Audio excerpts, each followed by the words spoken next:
پنجاب بھر میں جمعۃ الوداع کے مقدس موقع پر سیکیورٹی کے انتہائی سخت انتظامات کیے گئے ہیں اور آئی جی پنجاب عبدالکریم نے تمام اضلاع میں پولیس کو ہائی الرٹ رہنے کا حکم جاری کر دیا ہے۔ آئی جی پنجاب نے دہشت گردوں اور شرپسند عناصر کی بہکنی کے لیے مساجد، امام بارگاہوں اور دیگر حساس تنصیبات پر اضافی نفری تعینات کرنے کی ہدایت کر دی ہے۔ اس مقصد کے لیے صوبے بھر میں 83,000 سے زائد پولیس افسران اور اہلکار سیکیورٹی کے فرائض سر انجام دے رہے ہیں۔ آئی جی پنجاب نے ہدایت بھی کی ہے کہ سی سی ٹی وی کیمروں کے ذریعے حساس مقامات کی 24 گھنٹے مانیٹرنگ کی جائے گی اور عوامی مقامات خصوصاً مارکیٹوں کے گرد پولیس پیٹرولنگ میں اضافہ کیا جائے۔ انہوں نے علماء کرام پر بھی زور دیا کہ وہ ممبر و محراب کے بین المذاہب ہم آہنگی اور امن و اخوت کا پیغام عام کریں۔ صدر مملکت آصف علی زرداری نے نوروز کے موقع پر اس دن کو تجدید نو اور امید کی علامت قرار دیا ہے۔ صدر مملکت نے اپنے پیغام میں کہا کہ نوروز بہار کی آمد اور اندھیروں کی روشنی کی فتح کا دن ہے، لیکن افسوس کہ آج کئی علاقوں میں یہ دن خوشی کے بجائے درد لے کر آیا ہے۔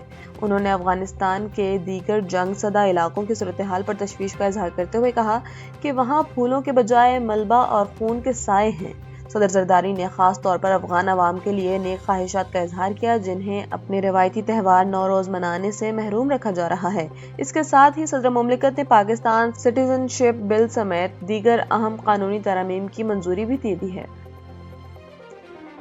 سعودی عرب سمیت خلیجی ممالک اور دنیا کے کئی حصوں میں آج عید الفطر مذہبی عقیدت و احترام کے ساتھ منائی جا رہی ہے، جبکہ پاکستان سمیت کئی ایشیائی ممالک میں کل عید ہوگی۔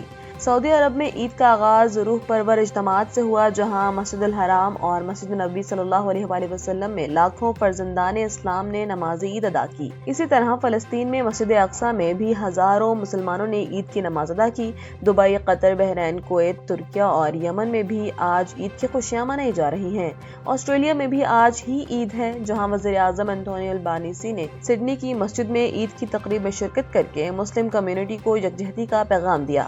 دوسری جانب پاکستان، بھارت، بنگلہ دیش، ملائیشیا اور انڈونیشیا میں شوال کا چاند نظر نہ آنے کے باعث عید الفطر کل منائی جائے گی۔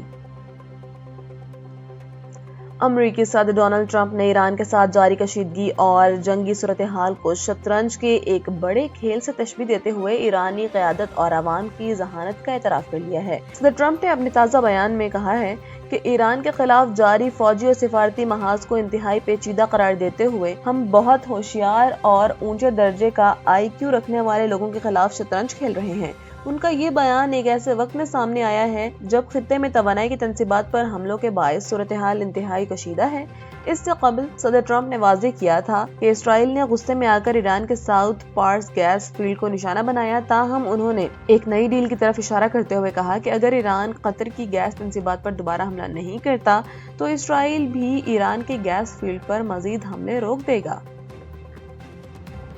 وزیر پنجاب مریم نواز نے چاند رات اور عید الفطر کے موقع پر بس سٹینڈز، مارکیٹوں اور تجارتی مراکز کی فل پروف سیکیورٹی یقینی بنانے کی ہدایت جاری کی ہے اور بازاروں میں اضافی نفری تعینات کرنے کا حکم دیا ہے۔ انہوں نے خواتین اور بچوں کے تحفظ کے لیے ویمن پولیس اسکواڈ کے باقاعدہ گشت اور ہراسانی کی روک تھام یقینی بنانے پر زور دیا ہے۔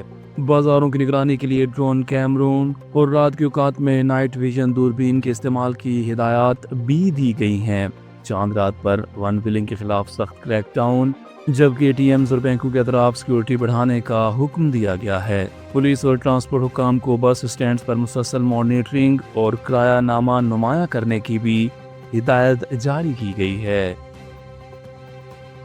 ایران کی سب سے بڑی توانائی تنصیب پاس گیس فیلڈ پر اسرائیلی حملے کے بعد جوابی کارروائی میں ایران نے اسرائیل کے شہر حیفا میں واقع آئل ریفائنری کو میزائلوں سے نشانہ بنایا، جس سے بجلی کی فراہمی عارضی طور پر متاثر ہوئی۔ اسرائیلی حکام کے مطابق حملے کے بعد بیشتر علاقوں میں بجلی بحال کر دی گئی اور نقصان معمولی نوعیت کا رہا۔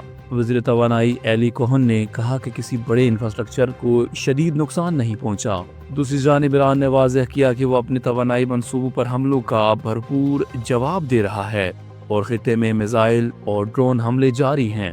ایرانی وزیر خارجہ عباس عراقچی نے خبردار کیا کہ مزید حملوں کی صورت میں زیرو ریسٹرینٹ کے تحت سخت جواب دیا جائے گا۔ وزارت اطلاعات و نشریات نے افغان طالبان کے نام نہاد ترجمان کے اس دعوے کو سختی سے مسترد کر دیا ہے جس میں پاکستان پر عید الفطر کے عارضی وقفے کی خلاف ورزی کا الزام لگایا گیا تھا۔ سرکاری بیان کے مطابق پاکستان نے مغربی سرحد پر جنگ بندی کی مکمل پاسداری کی ہے اور خلاف ورزی کے تمام دعوے بے بنیاد اور جھوٹ ہیں۔ وزارت کا کہنا ہے کہ یہ پروپیگنڈا ممکنہ طور پر افغان طالبان کے اندر موجود عناصر کی جانب سے پھیلایا جا رہا ہے تاکہ خطے میں کشیدگی پیدا کی جا سکے۔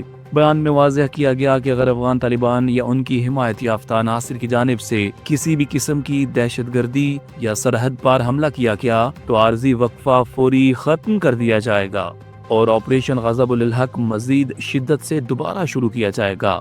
حکام نے اعادہ کیا کہ پاکستان اپنی سرحدوں اور قومی سلامتی پر کوئی سمجھوتہ نہیں کرے گا۔